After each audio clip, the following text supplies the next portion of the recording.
O livro de Jó, capítulo 14:7. Coloque 14:7. Porque há esperança para a árvore, pois mesmo cortada, voltará a brotar. Há, no sentido que existe, da certeza, há esperança. Há esperança para uma árvore cortada. Ela foi cortada, mas a Bíblia diz que há esperança. E a última canção que nós cantamos diz: se tentaram matar os teus sonhos, se tentaram te aniquilar, não ceda, não pare. Amém? Então eu quero que você diga para você mesmo, para você mesma. Você vai dizer para você mesma assim, eu vou dizer assim: Jaime, a esperança. Diga você, dá o teu nome, diga para você: a esperança.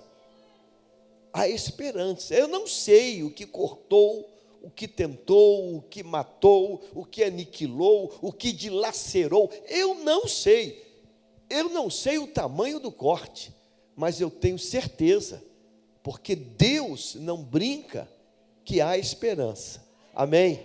Amém? Amém? Ai, diga: há esperança. Diga assim: nesta noite eu estou diante da palavra, e a palavra me diz: há esperança. Aleluia. Êxodo capítulo 1, eu quero ler 2 versículos contigo e vamos caminhar um pouco dentro dessa palavra. Êxodo capítulo 1, versículo 11 e o versículo 12. 11 e 12. Há esperança. Há esperança. Você podia estar repetindo, repita: há esperança. Há esperança. Versículo 11 do capítulo 1. Eu vou ler, depois a igreja toda vai fazer esta mesma leitura. E os egípcios puseram sobre eles feitores de obras, para os afligir com trabalhos pesados. E os israelitas construíram para Faraó as cidades celeiros de Pitom e Ramassés. Mas, quanto mais os afligiam,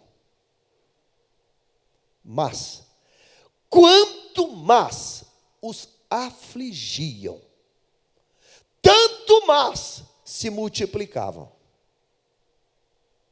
e tanto mais se espalhavam, de maneira que os egípcios se inquietavam por causa dos filhos de Israel.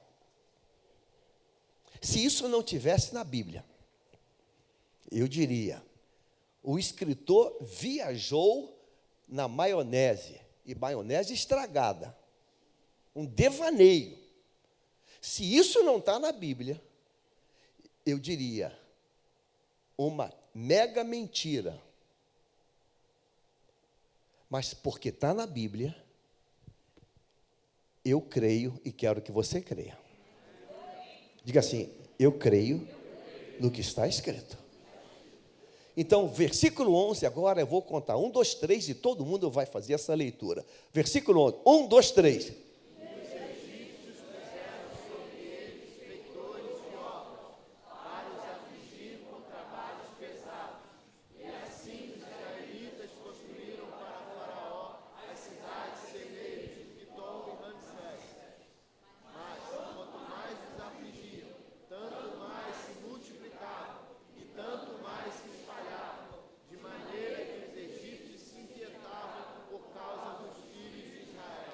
Pai querido, essa é a tua palavra. É a palavra que tu estás trazendo para mim, para a tua noiva, para a tua igreja, aqui no santuário. Ó Deus, e pela transmissão. Ó Deus, que este dia seja marcado pela palavra de esperança que começou esta celebração. A esperança para a árvore cortada. E a última canção que cantamos, Pai, se tentarem matar, nós vamos resistir, confrontar e vamos vencer. Ó Deus, eu te louvo, fala conosco, em nome de Jesus. E todos nós dizemos amém, amém. Tome o seu lugar, Bíblia aberta nesse texto.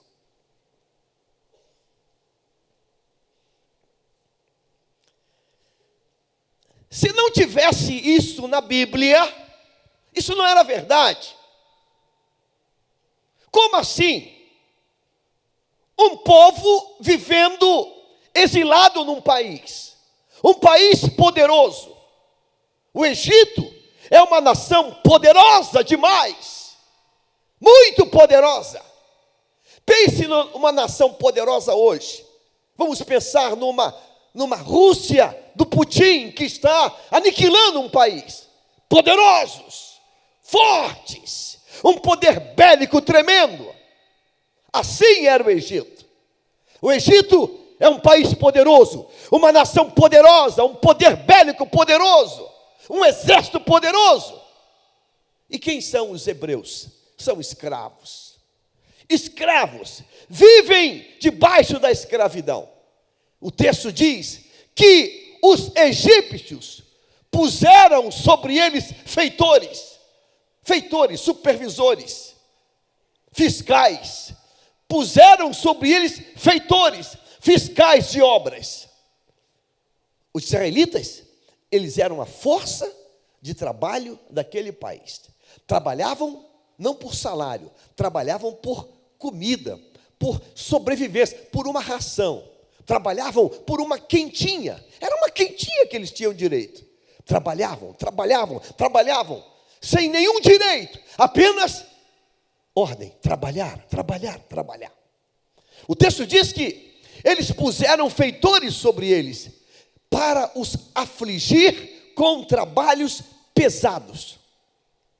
O que é um trabalho pesado? É um trabalho que provoca, com toda certeza, muitos acidentes de trabalho. Trabalho pesado, sem as ferramentas de hoje. Imagine você hoje, quando vai num canteiro de obra, você tem maquinários, tu tem escavadeiras, tu tem retroescavadeiras, que fazem um buraco em pouco tempo. Tu tem caçambas que alimentam caminhões, tudo de forma mecânica. Nesse tempo não tem nada disso. É nas mãos, nos braços, trabalhos pesados. Então, alguém que é forçado a um trabalho pesado, ele cansa, ele fica extenuado, ele desgasta, ele machuca dedo, machuca mão, tem acidentes, problemas e mais problemas, trabalhos pesados. E diz o texto que com toda essa pressão, diz o texto assim, e assim os israelitas construíram. Esse texto parece que é uma imaginação. Porque aqui tem uma bênção nessa palavra. Mesmo debaixo de pressão, humilhação, sofrimento, mesmo assim, coisas estão sendo construídas. Estão sendo edificadas, prédios, palácios. Eles construíram para Faraó. O artigo está no plural. As cidades celeiros, as de Pitom e Ramassés, megas cidades, construídas com a força do braço, na pressão. Versículo 12 agora vai dizer a seguinte coisa. 12. Mas, grife essa expressão, quanto mais os afligiam, quanto mais. Então, a aflição ela não era dócil. Ela ia aumentando. Quanto mais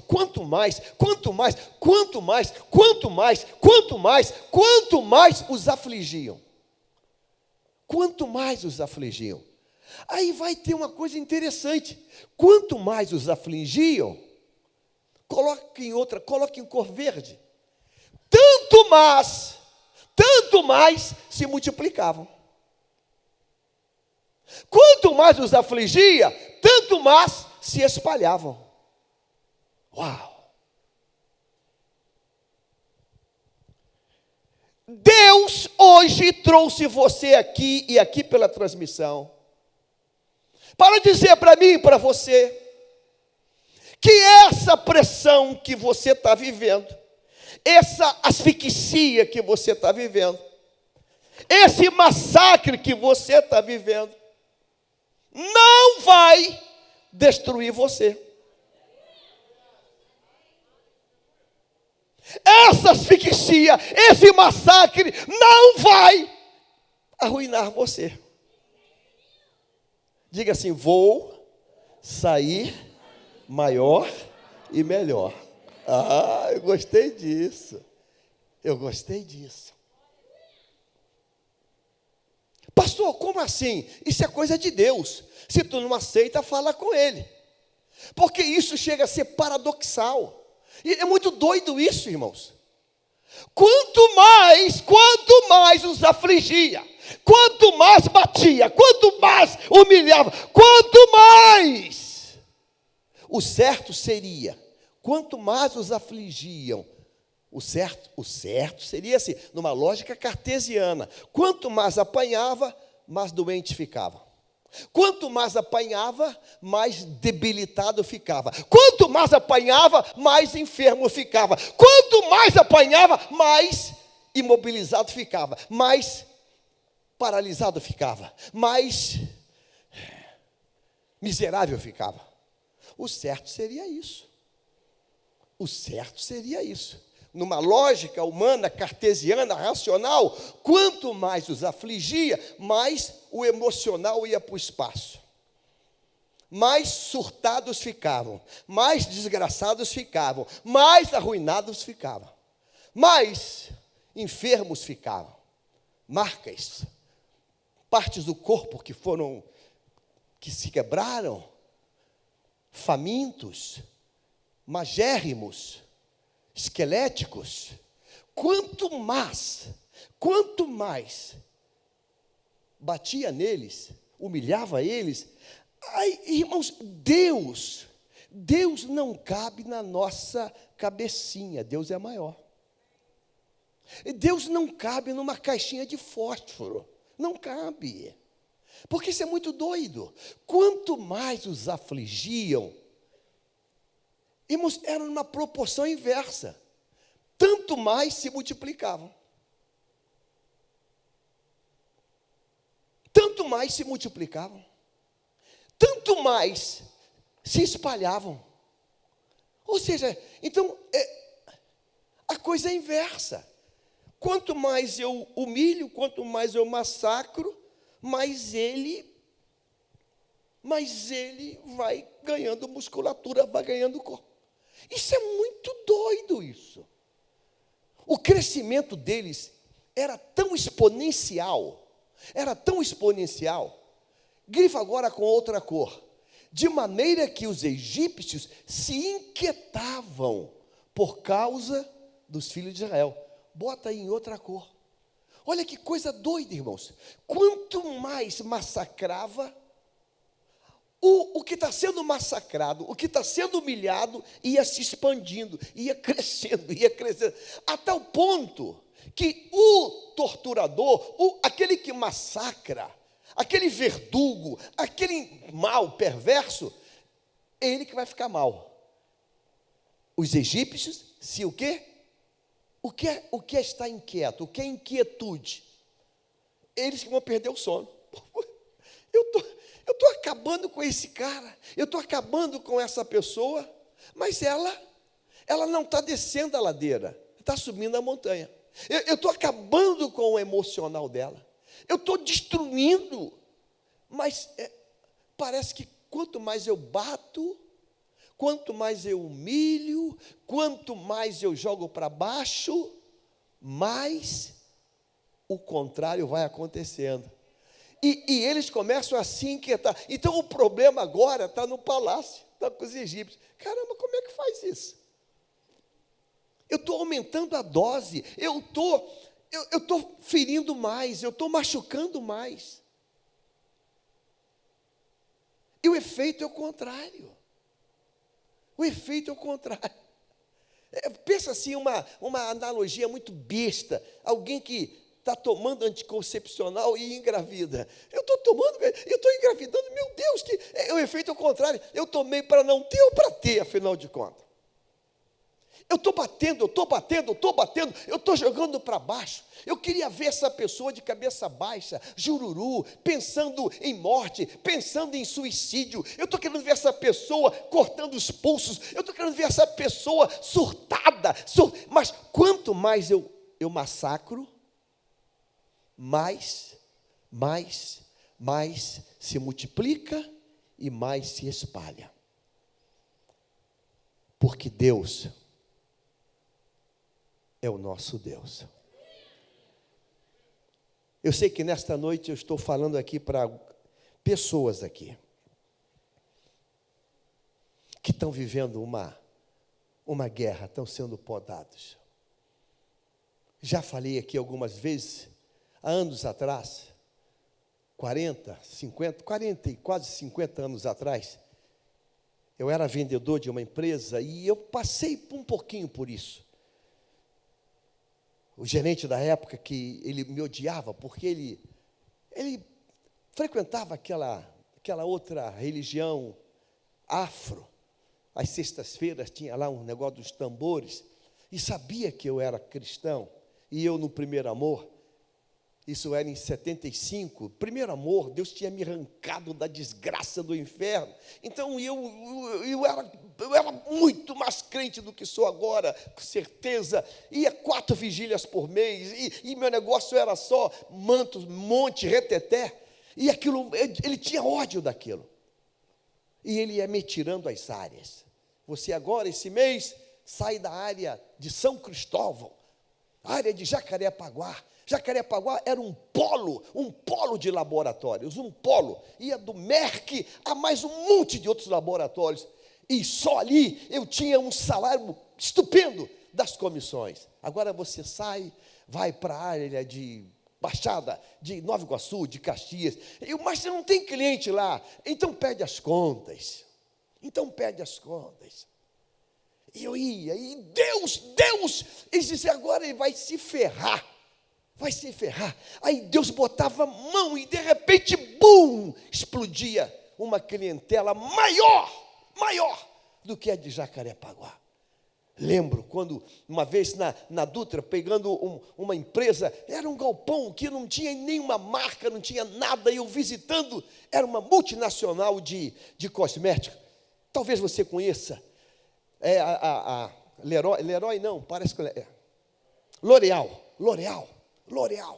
Meu Deus, vai no departamento de compras, e quando eu quero um orçamento para isso, era milhares de etiquetas para tudo que é produto, e eu, bum, caramba, o que eu faço com esse cara? Eu arranco ele dos laboratórios, ele acha um clientaço lá na Dutra, e vai para lá, vem para lá, aonde eu ia, Deus ia fazendo. Isso não é privilégio meu, não é privilégio teu. Diz hoje, fala assim, eu tenho o que a palavra diz que eu tenho. Quanto mais os afligia. Eu quero que você hoje, num ato profético, você vai dizer, levanta a mão, pô. Diga assim, Satanás, pode desistir. Quanto mais eu apanho, mais Deus vai me abençoar. Eu profetizo sobre a tua vida hoje. Eu declaro sobre você hoje. Quanto mais Satanás, você mexeu com a pessoa errada. você mexeu com a pessoa errada. Você tem que ter a tua identidade. Eu não sei se foi, acho que é do Rambo, uma das cenas épicas dele, e ele fala para o adversário: quem é você? Eu sou o teu pior inimigo. Foi o Rambo, né? Você mexeu com a pessoa errada. Você chamou para briga a pessoa errada. Irmãos, você não pode abaixar a cabeça. Se tentarem matar os teus sonhos, você vai cruzar os braços. Você vai cruzar os braços. Irmãos, isso está na Bíblia. Eu sou, diga assim, eu sou Israel de Deus. Eu sou. Ora, mas quanto mais nos afligia, tanto mais se multiplicar. Deus não mudou. Deus não mudou. Diga assim, Satanás, você mexeu com a pessoa errada. Mexeu, porque eu vou viver essa palavra. Você vai viver essa palavra hoje. Amém ou não amém, irmãos? Pastor, como assim, pastor? Por uma cena, uma direção que Deus tem para mim e para você. Eu quero que você leia comigo alguns versículos. Salmo 12, coloca na tela, versículo 3. Você vai ver uma coisa, irmãos, por que isso aconteceu? Salmo 12, versículo 3. Não, versículo 6, me perdoe, vê o 6. Salmo 12. Salmo 12? Ou é a versão que está diferente? Salmo 12, 3 que você botou?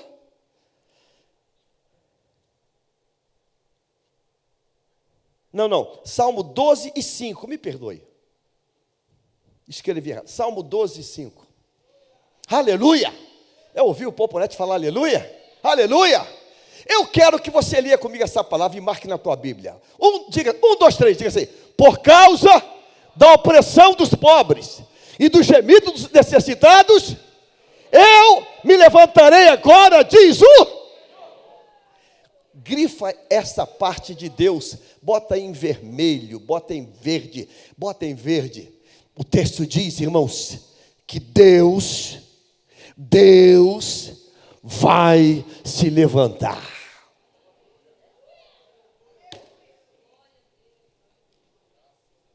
Diga assim, eu tenho um irmão que é forte.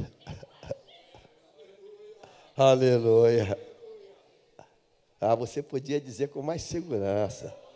Diga assim, eu tenho um irmão que é forte. Por causa da opressão dos pobres e dos gemidos dos necessitados, eu me levantarei agora, diz o... Ele perde batalha, ele perde a viagem. Meu irmão, Deus é Deus. Então, quando o diabo está oprimindo mais e mais o povo, o diabo não faz ideia que o que ele está fazendo com o povo de Deus vai fazer o moço levantar do trono. Aleluia! Diga assim, Deus vai levantar. Deus vai levantar. Ele não mente. Eu vou me levantar. Não é talvez. Eu vou me levantar. Então você está na prova hoje. Pastor, não, você não vai morrer. Você pode dizer isso para quem está perto. Diga assim, você não vai morrer. Diga assim, essa luta não vai acabar contigo. Não vai. Ela não. É a tua filha? É a tua mãe? É a tua filha? Que linda. Essa luta não vai acabar contigo. Essa luta não vai acabar contigo. Essa luta não vai explodir o teu emocional. Não vai. Irmãos, você tem que levantar e começar a marchar. Não vai acabar. Essa luta não vai acabar comigo. Diga-se, maior é aquele que está comigo. Maior é aquele que está comigo. Maior. Maior. Êxodo capítulo 3, versículo 7. Você vai ver uma coisa interessante. No capítulo 1, o diabo está fazendo e acontecendo. Ele está oprimindo mais e mais, mais e mais, mais e mais. Mas quando chega no capítulo 3, versículo 7, você vai conhecer uma palavra. Olha o que Deus vai dizer. Então o Senhor continuou. Certamente vi. Ei! Deus está vendo. Deus está vendo. Você crê nisso? Ele não diz talvez, quem sabe. Ele disse o quê? Certamente o quê? Vi. Colore isso. Certamente vi. Irmãos, certamente vi. Certamente vi. Certamente vi. Ah, irmão, se o capeta soubesse disso, cara, estou mexendo com o povo errado. Eu vou arranjar sarna para me coçar. Eu estou mexendo com o povo errado. Certamente vi. Não é talvez, quem sabe. Não sei, eu não estou certo. Certamente vi. Eu vi o quê? A aflição do meu povo, que está no Egito. Colore com a mesma cor. Ouvi o seu clamor. Com a mesma cor amarela. Ouvi o seu clamor. O detalhe é que quando a gente está sendo massacrado, por alguma razão, a gente se cala. E cala. Não cala não, irmão. Não cala não. Abra a tua boca. Grite aos céus. Fala, Deus, fala que está doendo.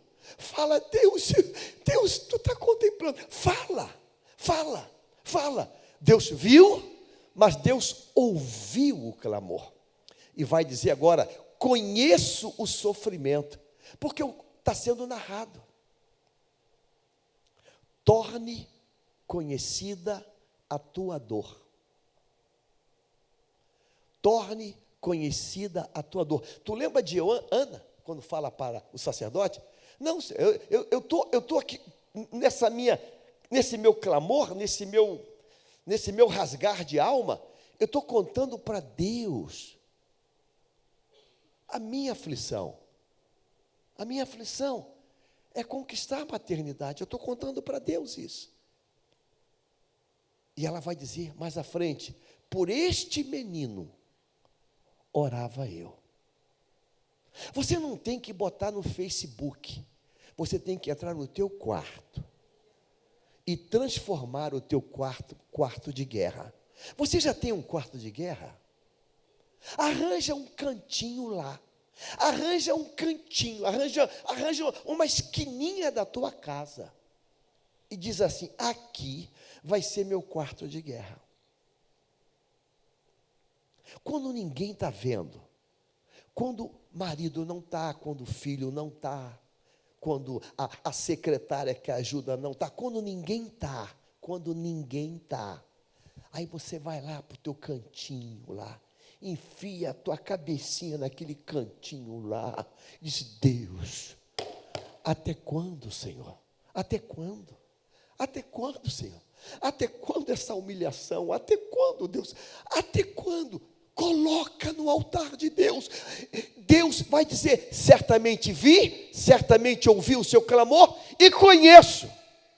Um Deus que viu, um Deus que ouve, um Deus que conhece.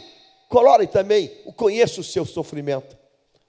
Agora o que Deus vai dizer? Conheço o sofrimento do meu povo. Então, irmãos, quem está batendo em você, está arranjando confusão com Deus. Diga assim, eu tenho um dono. Você tem um dono. Eu tenho um dono. Quem está mexendo contigo, está mexendo com o teu dono. E o teu dono não vai deixar isso de graça. Versículo de número 8. Por isso, desci para livrá-lo das mãos dos egípcios. Eu hoje decido fazer Deus vir na minha direção. Deus está vendo, Deus está ouvindo, Deus está escutando o meu clamor. O problema todo é que nós paramos de orar. Paramos de orar. O culto de menor frequência da igreja é o culto de oração. A gente quer assistir cantor, a gente quer evento, a gente quer conferência. Marca uma conferência, tem que ter até ingresso, tem que ter tudo. Agora, marca um culto de oração. Deus te trouxe hoje aqui para resgatar. Irmãos, a gente tem que botar um basta nesse massacre do diabo. A gente precisa botar um basta nisso. E a Bíblia vai dizer que Deus desceu, por isso desci para livrá-lo das mãos de Deus. Agora, coloque isso aqui, que isso aqui é muito importante. E para fazê-lo sair daquela terra. Deus está anunciando hoje que Ele tem um novo lugar para você. Eu queria que você dissesse: eu creio nisso, Senhor. Aquele tempo de humilhação, de opróbrio, Deus está dizendo que vai mudar isso, hein? Veja que é uma sequência. Eu clamo, eu faço notório aquilo. Eu vou descer, eu vou fazê-lo sair daquela terra e levá-lo para uma terra boa e ampla, terra que mana leite e mel. Deus tem um lugar. Deus tem um lugar especial. O que eu mereço para isso? Não é o que eu mereço, mas é o que Deus vai fazer. Hoje, no meio desse caos, uma querida veio aqui, feliz da vida, sorrindo, apresentou a sua oferta e disse: pastor, no meio dessa situação toda, comprei meu apartamento. Eu falei: aleluia. Eu vou tirar você daí e vou levá-lo. Olha só, fazê-lo sair, mas não é para ficar perambulando, não. Eu vou tirar você daí e vou levar você para uma terra. Coloque também isso, uma terra boa e ampla, terra que mana leite e mel. Deus tem isso para você hoje. Eu queria só que você dissesse: Senhor, eu sei que eu não mereço, mas já que tu tem, eu sei que eu não mereço, mas já que tu tem, eu não vou deixar passar em branco. Amém? Amém? Diga assim: Senhor, eu sei que eu não mereço, mas já que tu tem, eu recebo. Lembra aquele almoço que tu vai naquele local? Você pagou só o almoço. Aí o moço fala assim: a sobremesa. Não, está curto o dinheiro. Não. Cafezinho, não. É presente da casa. Você: não quero. Você vai fazer isso? Pelo amor de Deus. Então, pode ter sobremesa? Quero tudo que tem direito. Quero tudo. Hoje, depois do almoço, Charles me levou naquela sorveteria, Pátio, né? Bátio, né? É. Aí estava um cafezinho, né? Só um cafezinho. Aí você ganha um pouquinho de sorvete. Eu falei: quero. Pode escolher, eu quero de coco aí. De graça. Até injeção na testa. Ora, ele está dizendo que vai levar para uma terra que mana leite e mel. Então eu quero, e eu quero que você queira. O lugar do cananeu, do heveu, versículo 9 agora, 3 e 9. Pois, agora observe isso, irmãos. Pode colorir tudo isso aqui. Pois o clamor dos filhos de Israel chegou até mim, e também vejo a opressão que os egípcios os estão oprimindo. Então, uma pergunta fácil para todo mundo passar na prova. O que foi que ativou? O que ativou a mão de Deus, o braço de Deus? Foi o clamor. A gente marca uma vez por mês, a primeira quarta-feira do mês, antes do sol nascer. Dezembro agora, vem a última do ano. Vem muita gente, mas irmãos, era para não ter lugar. Era para não ter lugar. Era para não ter lugar, porque é gente com angústia, com depressão, é gente com conflitos, meu Deus, é gente com dívidas impagáveis, é gente, meu Deus, meu Deus, meu Deus. Ah, meu Deus, que está faltando uma posição. Deus está dizendo, sublinha essa palavra, pois o clamor dos filhos de Israel chegou até mim. Em nome de Jesus, faz o teu clamor chegar no céu. Saia daqui hoje incendiado. Deus, a partir de hoje, eu vou levar meu clamor aos céus. Sai hoje com essa decisão, dizendo, o meu clamor vai chegar nos céus. Eu vejo um aleluia aqui, eu vou repetir, diga assim, a partir de hoje, o meu clamor vai chegar nos céus. Vai chegar nos céus. O meu clamor vai chegar nos céus. O meu clamor vai chegar nos céus. O meu clamor vai chegar nos céus. Vai chegar, vai chegar, vai chegar. Ele está falando que é para chegar. Então vai chegar. O meu clamor vai chegar nos céus. Então quando os egípcios massacravam o povo de Deus, Deus fazia com que o povo prosperasse, crescesse, se expandisse. Ou seja, quanto mais eu estou apanhando, mais eu estou tendo a ação de Deus para explodir. Você conhece a história da pérola? Sabe o que é uma pérola?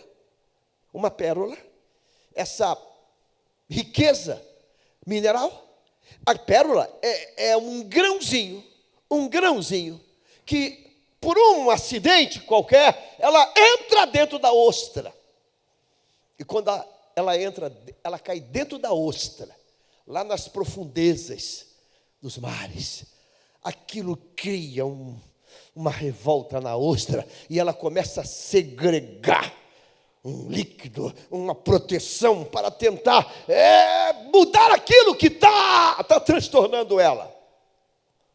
E aquilo que está sendo segregado vai transformar aquele grão de areia numa pérola.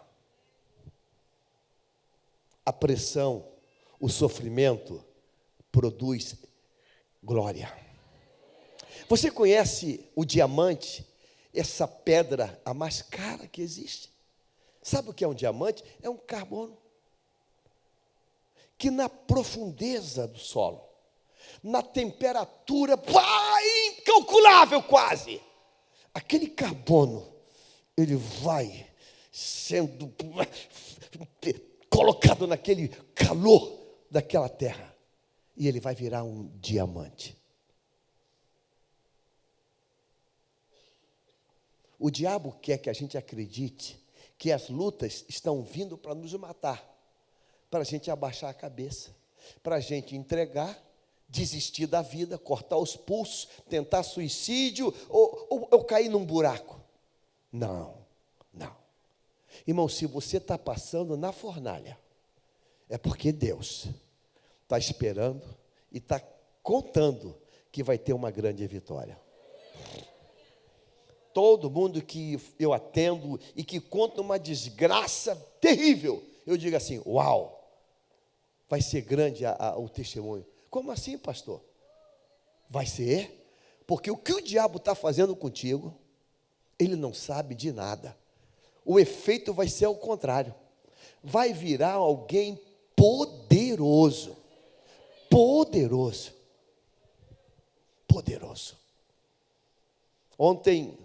Ontem falei com o filho de um casal amigo, que a gente se ama e se aprendeu a se amar. Moisés Malafaia e pastora G. Moisés Malafaia foi pastor no projeto Cara de Leão. Moisés Malafaia, um levita, um adorador. Me tinha como um pai, quase um pai espiritual, e eu como um filho, um homem Vai no YouTube, bote Moisés de Malafaia, ouvir as canções que Deus deu a ele. Ele dirigiu o louvor da Cara de Leão. A gente era muito ligado. E na época eu pregava lá quase todo domingo em Irajá. E a pastora Zê anotava todas as pregações, todas. Todas eram anotadas. Um dia, chegando lá em Nurque, lá onde ele estava plantando uma igreja, quando eu cheguei lá na casa deles, ela me recebeu na sala com um livro. Isso é seu. Eu falei, ué. Quando eu olhei, abri, tudo escrito a caneta, eu falei, mas isso é o quê? Ela disse, todas as suas pregações. No projeto Cara de Leão, eu anotava. Eu falei, me emocionei. Muito bem, ele veio ao Brasil, há anos atrás, para pregar no evento. E em cima do púlpito de Irajá, ele teve uma morte fulminante. Em cima do púlpito, pregando, falando. Ele falando até sobre oração. A oração funciona, e caiu para trás. A igreja lotada, e todo mundo pensou que ele tinha caído pela ação do Espírito Santo. E esperou 1 minuto, 2 minutos, ele não levantou e correram lá. Morte fulminante. O detalhe é que esse menino, ele estava com 12 anos. 12 anos. E quando ele recebeu a notícia que o pai dele, pastor dele, estava morto. Esse menino, resumindo, chama-se Mateus. Ele entrou numa crise profunda. Profunda.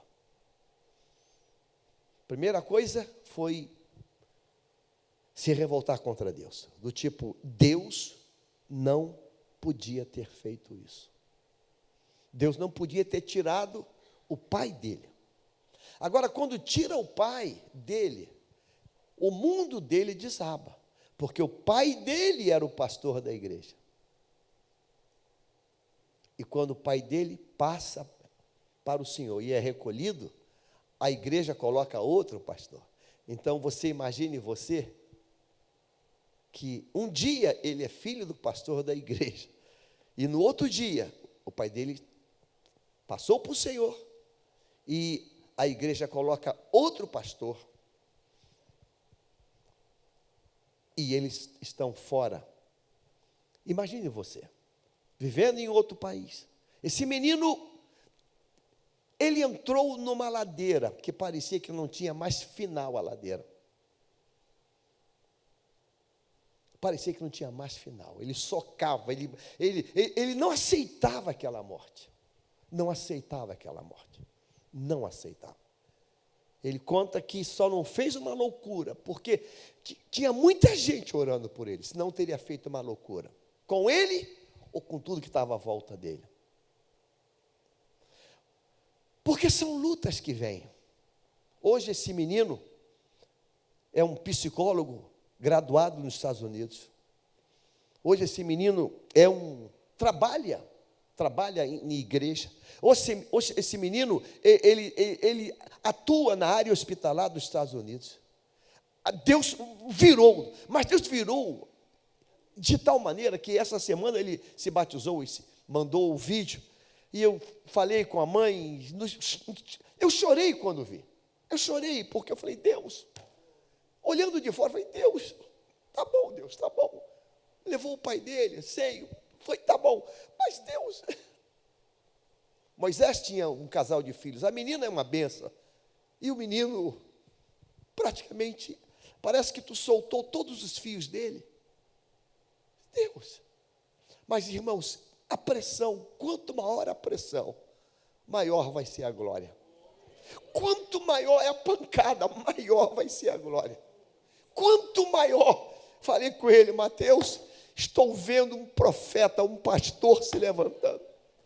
Ele deu uma palavra dentro do batistério, irmãos, que eu falei, Deus, Jesus, que coisa gloriosa.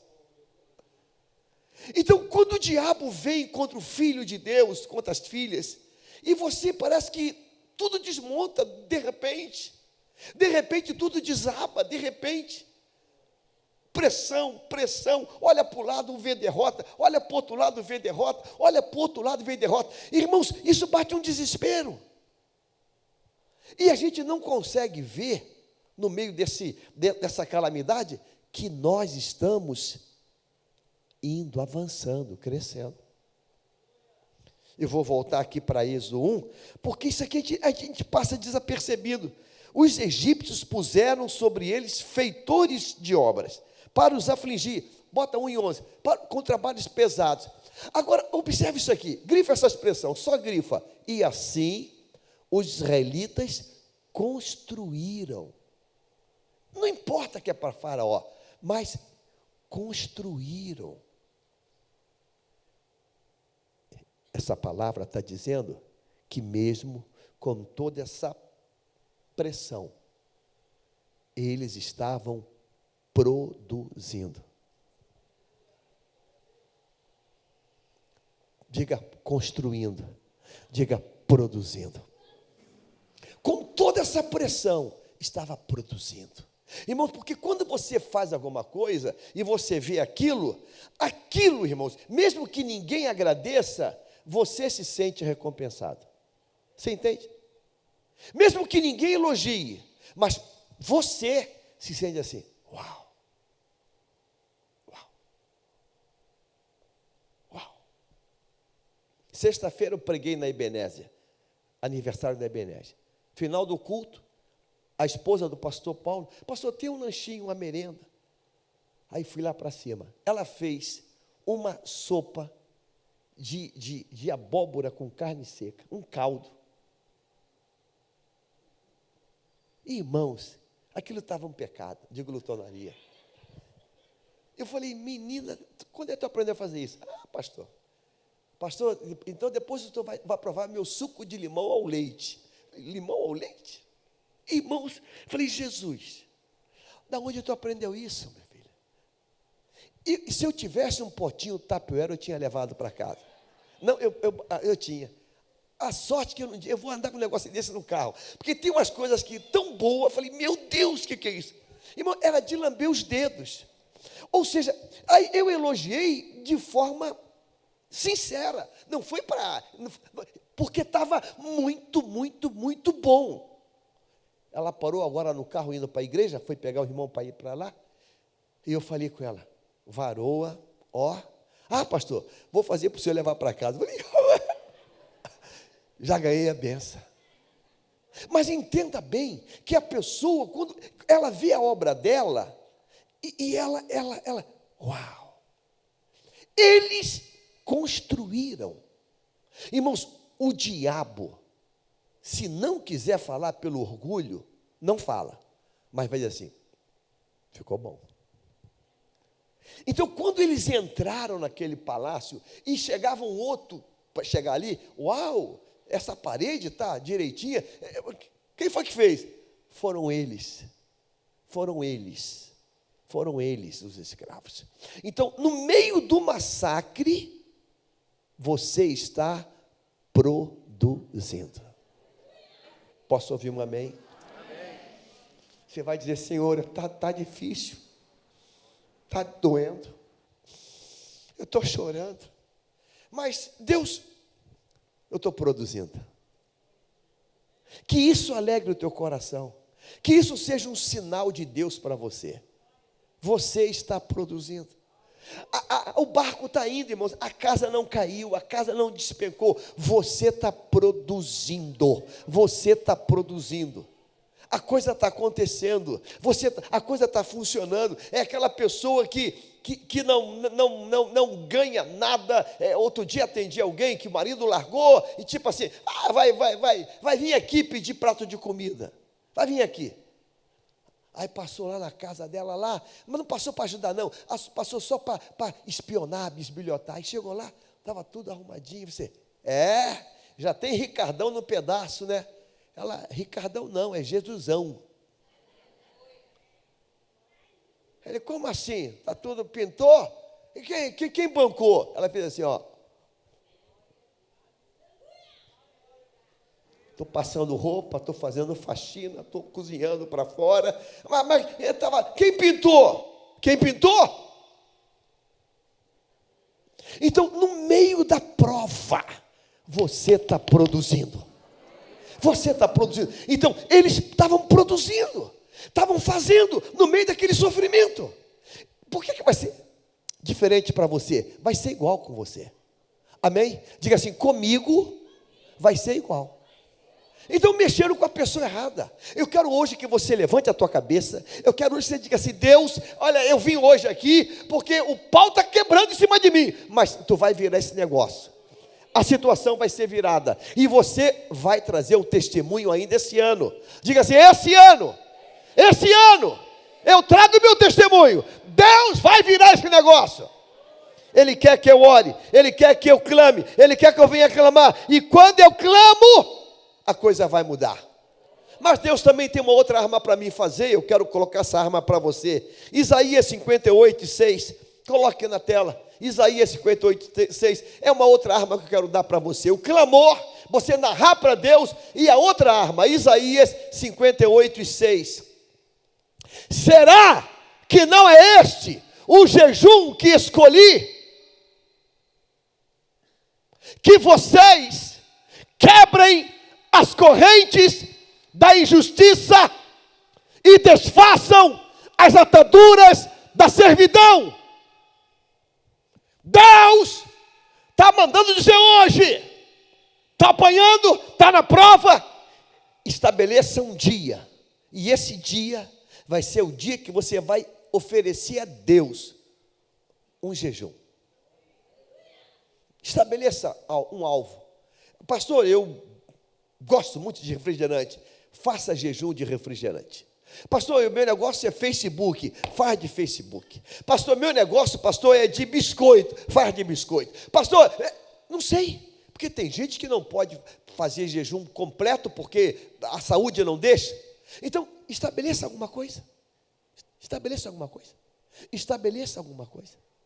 E diga, Deus, esse aqui é o meu propósito. Até essa tempestade passar. E a tempestade vai passar. Eu disse que a tempestade vai passar.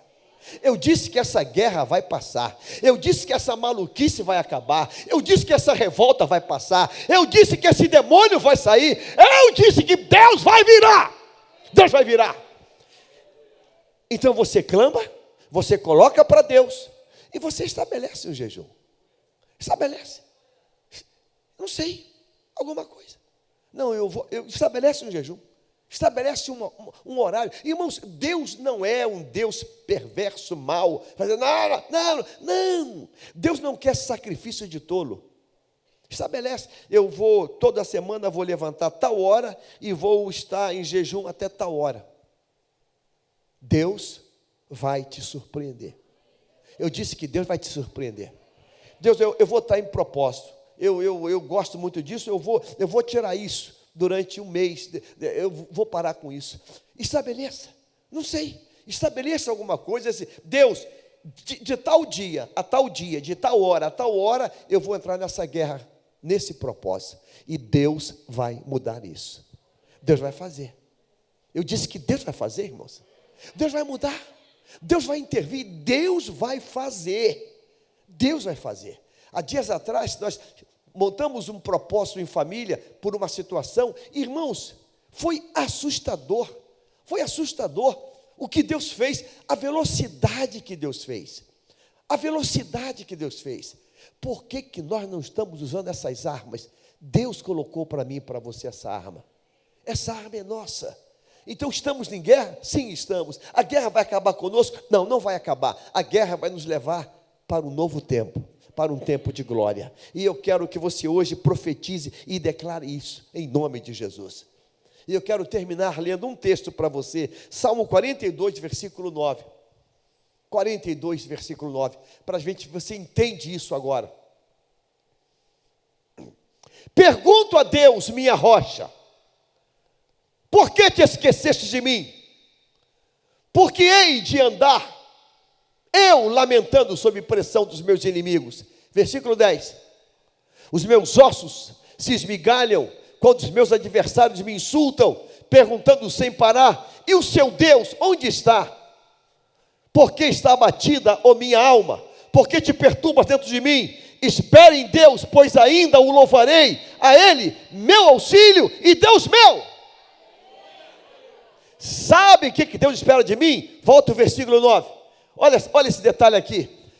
Porquanto pergunto a Deus, minha rocha, por que te esqueceste de mim? Agora observe isso. Porque hei de andar eu lamentando sob a opressão dos meus inimigos. Ele está fazendo uma pergunta para ele mesmo. Por que eu vou continuar andando e lamentando sob a pressão dos meus inimigos? Sabe o que Deus está pedindo para mim e para você hoje? Uma resolução. Diga assim, resolução. Uma resolução. Eu tenho dois caminhos. Continuar andando e lamentando. Ó dia, ó mês, ó azar. É o karma, é a minha vida. Ou eu posso ter a resolução de dizer, chega, Satanás. O jogo vai virar hoje. O jogo vai virar hoje. O jogo vai virar hoje. Porque eu hei de andar eu lamentando. Então você tem dois caminhos. O caminho de cruzar os braços, de sentar e dizer, uns nasceram para sofrer e outros não, né? Ou você pode hoje dizer, chega, acabou. Agora eu parti para a briga. Agora eu me levanto. Agora eu levanto a cabeça. Agora eu digo, Satanás, acabou o teu tempo. Satanás, acabou a tua bagunça. Você entende isso hoje, irmão? Eu posso ouvir um amém? Diga assim, resolução. Diga, eu decido hoje me levantar